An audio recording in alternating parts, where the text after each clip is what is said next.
अस्सलामुअलैकुम dear student. आज हम स्टार्ट करेंगे discrete mathematics chapter 5 exercise 5.1 question number 3। Question number 3 की बेसिकली जो स्टेटमेंट है वो देखते हैं हम।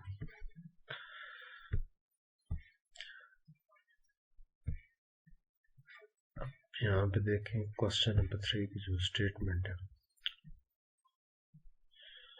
उसमें वो क्या कहते हैं कि let P N be the statement that 1 square plus 2 square plus up to so on n square is equal to n into n plus 1 into 2n plus 1 divided by 6 for the positive integer n। अब आपने ये statement है आपको given होगी, तो आपने total जो है 6 पार्ट इसके कैलकुलेट करने हैं डिफरेंट किस्म के। फर्स्ट पार्ट में क्या कहते हैं कि what is the statement P of 1। तो आपने जस्ट P ऑफ 1 की स्टेटमेंट बतानी है। अब सॉल्यूशन कैसे स्टार्ट करेंगे आप? सबसे पहले आप स्टेटमेंट जो गिवन है वो आप मेंशन करेंगे। अब जो स्टेटमेंट गिवन है उसको कैसे लिखेंगे? Let P n be the statement 1 square plus 2 square plus up to so on n square is equal to n into n plus 1 into 2n plus 1 divided by 6। ये आपकी given statement होगी P of n। अब question number 3 का जो first part है उसमें वो क्या कह रहा है कि what is the statement P of 1। तो आपने n की जगह क्या पुट करना है? 1 पुट करना है। मतलब ये जो गिवन स्टेटमेंट है इधर n की जगह क्या पुट करना है? 1 पुट करना है। तो इस बात का ख्याल रखना है कि 1 क्यों स्टार्ट ले रहा है। बेसिकली जो है उसने क्वेश्चन की जो स्टेटमेंट दी हुई है उसके साथ एक कंडीशन लगाई हुई है। वो ये कंडीशन है कि n जो है वो क्या है? पॉजिटिव इंटीजर्स है। अब पॉजिटिव इंटीजर कहाँ से स्टार्ट होते हैं? 1 से स्टार्ट होते हैं। 1 2 3 अप टू सो ऑन। ऐसे इंटीजर जो 0 से स्टार्ट हो उन्हें हम नॉन नेगेटिव इंटीजर्स बोला जाता है। तो n इज इक्वल टू 1 आपने P ऑफ n के अंदर क्या कर देना है? प्लेस कर देना है। तो लेफ्ट साइड n जब 1 है तो लेफ्ट साइड पे जो फर्स्ट वैल्यू है वो आपने यहाँ पे मेंशन करनी है लेफ्ट साइड पे, और राइट साइड पे आपने n की जगह 1 पुट कर देना है। तो लेफ्ट साइड पे जस्ट फर्स्ट वैल्यू आपने पिक करनी है, यहाँ पे लिखनी है, और राइट साइड पे n की जगह जिधर आपको n नजर आ रहा है उधर आप क्या पुट करेंगे? 1 पुट करेंगे। और लेफ्ट साइड को एज इट इज रहने देना है, 1 स्क्वायर एज इट इज लिखना है इसी तरह, और राइट साइड को सिंप्लीफाई कर लेना है। तो ये क्या वैल्यू आ जाएगी? 1 1 प्लस 1 2, और इसी तरह इसको जब सिंप्लीफाई करेंगे तो 3 आ जाएगा डिवाइडेड बाई 6। तो आपने यहाँ तक इसको फर्दर सिंप्लीफिकेशन नहीं करनी, यहीं तक छोड़ देना। अब उसके बाद बी पार्ट में वो क्या कहता है कि show that P of 1 is true. आपने ये शो करना है कि P ऑफ 1 जो है वो ट्रू है। अब बेसिकली P ऑफ 1 आपने फर्स्ट पार्ट के अंदर कैलकुलेट किया है ना, तो वही आपने बताना है फ्रॉम पार्ट ए पार्ट के अंदर जो लेफ्ट साइड आपकी बनी है वो क्या बनी है? 1 स्क्वायर बना है। तो 1 स्क्वायर इज इक्वल टू क्या आ जाएगा? 1 आ जाएगा। और इसी तरह आप क्या लिखेंगे? Right hand side of P of 1 is, ये आपकी राइट साइड बनी है 1 इंटू 2 इंटू 3। तो 1 क्रॉस 2 क्रॉस 3 क्या आंसर आएगा? 6 आ जाएगा, और डिनोमिनेटर में भी 6 है। कैंसिलेशन होने के बाद आंसर क्या आ जाएगा? 1 आ जाएगा। तो लेफ्ट और राइट जब दोनों इक्वल आ गई हैं तो इसका मतलब है कि P of 1 is true. P of 1 आपका क्या हो गया? ट्रू हो गया। टेक्निकली जो फर्स्ट आपका पॉइंट होता है, स्टेप होता है, वो आपका क्या हो गया? ट्रू हो गया। जो बेसिस स्टेप होगा वो आपका क्या हो गया, ट्रू हो गया। तो मेंशन मैंने क्या किया है, basis step of P of n is true. अब सी पार्ट के अंदर जो क्वेश्चन उसने पूछा हुआ है वो कहता है कि what is the inductive hypothesis of A proof that P of n is true for all positive integer n। वो कहते हैं कि जब P of n आप प्रूफ कर रहे होते हैं फॉर ऑल पॉजिटिव इंटीजर के लिए, उस वक्त आप क्या जो इंडक्टिव स्टेप के अंदर इंडक्टिव हाइपोथेसिस जो आप लेते हैं वो क्या होगा। टेक्निकली वो आपसे पूछना चाह रहा है कि सेकंड स्टेप के अंदर जब हम खुद से अज्यूम करते हैं कि P of k क्या है आपका, ट्रू है, वो आपने बताना है। तो P of k is true, तो k पे वैल्यू जो है, जो गिवन स्टेटमेंट है वो k पॉइंट पे क्या है, ट्रू है। तो आप n की जगह क्या पुट कर देंगे, k पुट कर देंगे। 1 square 2 square plus up to so on k square is equal to, right side पे भी आप n की जगह क्या पुट करेंगे, k पुट करेंगे, तो ये वैल्यू आ जाएगी आपकी। तो ये आपका क्या है, इंडक्टिव हाइपोथेसिस है। अब उसके बाद नेक्स्ट जो आपका पार्ट है, डी पार्ट,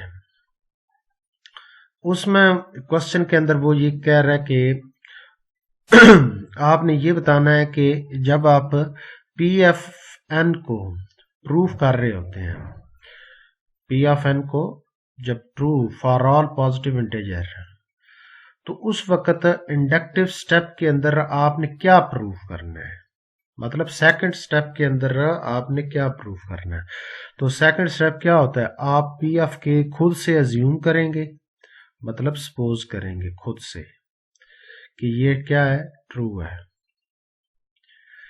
ये आप खुद से क्या करेंगे, सपोज करेंगे, और इसकी मदद से P of k जो है वो ट्रू प्रूफ करेंगे। ये आपने क्या करना है, प्रूफ करना है।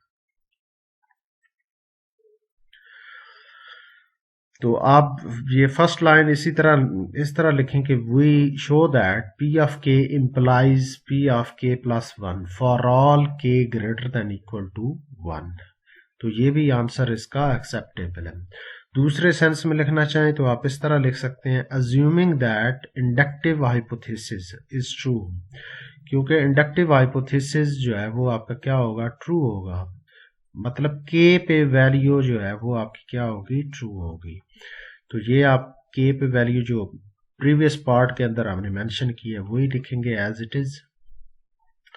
और नेक्स्ट k प्लस 1 पे जो प्रूफ करना है उसको मेंशन करेंगे, वो कैसे लिखेंगे, to show that 1 square plus 2 square plus up to so on k square. अब k से नेक्स्ट वैल्यू क्या आएगी, k प्लस 1, तो आप क्या लिखेंगे, k plus 1 whole square is equal to, right side पे आप k की जगह क्या लिख देंगे, k प्लस 1 लिख देंगे। अब यहां पे ये स्क्वायर नहीं आएगा, k प्लस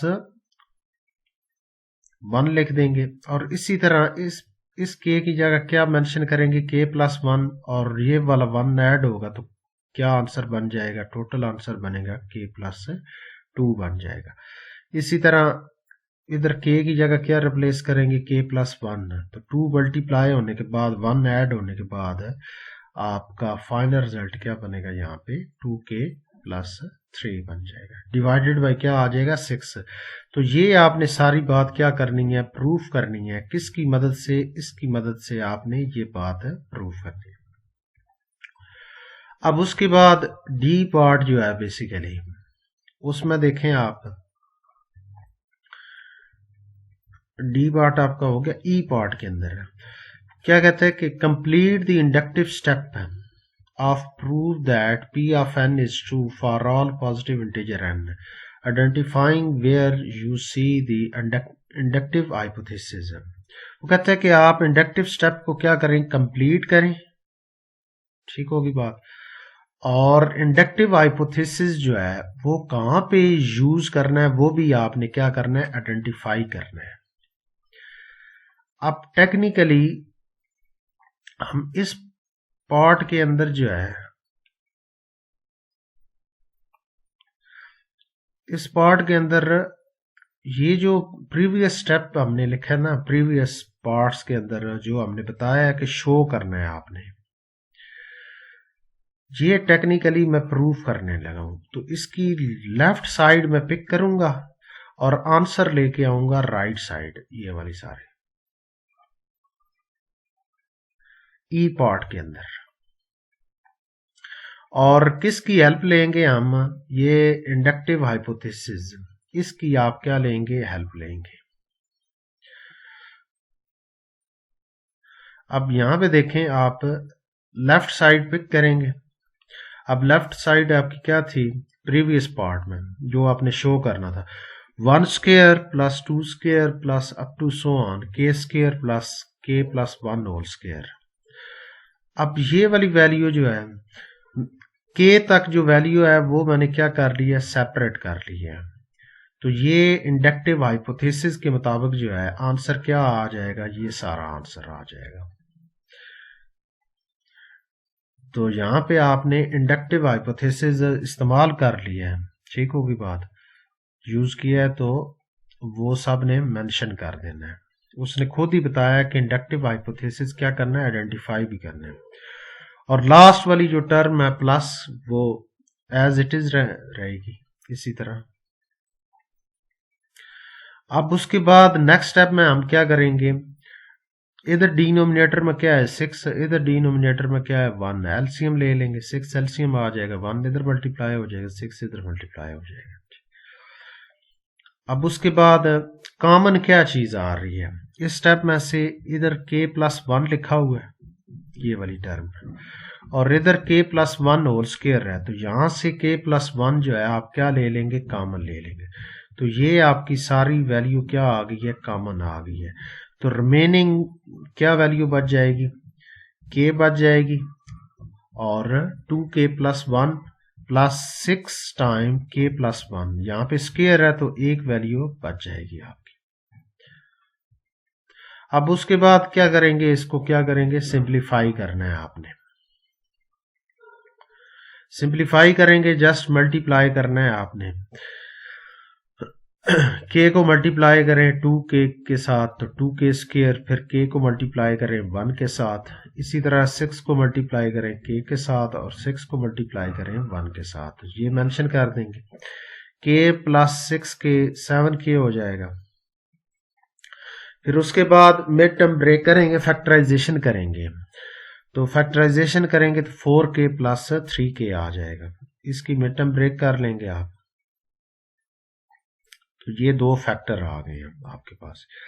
अब उसके बाद नेक्स्ट स्टेप में आप क्या लेंगे, कॉमन लेंगे, और दो फैक्टर आपके पास आ जाएंगे। तो